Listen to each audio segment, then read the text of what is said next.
I was given the diagnosis within a few months of all the symptoms all starting, and I was actually in hospital at the time having tests done to see whether it was MS or not, and they told me it was MS, and I didn't really know anything at all about it.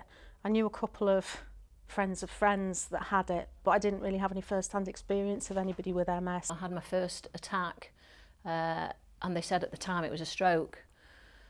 And I lived with that for about 8 years before I had more relapses, and then they told me that it was MS. Once I got the diagnosis out, it was just sheer relief, because I'd been going to work and making up elaborate excuses for what was wrong with me. Oh, Kaz, what's wrong with you? Yeah, I think it's something wrong with my neck. Oh, what's wrong with you? I think it's a football injury. Because at the time I was limping, so you could just about see there was something wrong, but not quite sure what it was. So when they said it was MS, I was just like, yes, at least I've got something to tell people at work. I perhaps spent a year being really nervous. So when I actually found out what it was and knew what I was dealing with, I felt a little bit of relief.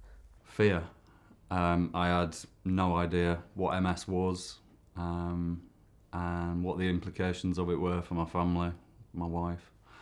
So I got they told me that it might be MS, but that it would be a long process to try and find out. So I was kind of left in limbo. I didn't know what it meant, I didn't know what impact it would have on my life, and I'm a single mum, so my first concern was, how's it going to affect my son? Will I be able to look after him? Am I going to die? Am I going to be in a wheelchair? Am I going to be able to carry on working? They were my main initial concerns, just what effect it was going to have on my life. The way MS is that, especially after diagnosis, you feel like you don't want to tell anybody. But then as time goes on, you feel like you want to tell the whole world. But then you keep fluctuating in and out of that state. I was quite upset whenever I spoke to anybody and said I had MS. I just burst into tears. I spent a lot of time crying in the GP surgery in the first couple of weeks because it was just a shock, really. Complete shock initially, and terrified. I didn't realise they were testing me for MS, so didn't really understand that that's what I had got. I felt empowered.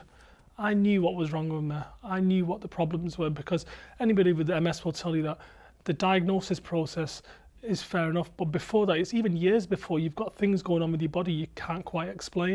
And it was finally just so much of a relief to find out, yes, it's MS, and now I can go about finding out what it is, how it affects me, and what I can do about it, basically. And I didn't even realise that an MS nurse was someone that would be supporting me. It was only through a friend whose mum used to be an MS nurse who explained that you should be assigned to someone. And so I feel that in that time I was a little bit lost, didn't really know what was happening, what I should be doing. I'm very much out and proud in terms of my MS. At the end of the day, it's part of me, and I think that's probably helped in terms of the reactions that I get from other people, because I'm very positive.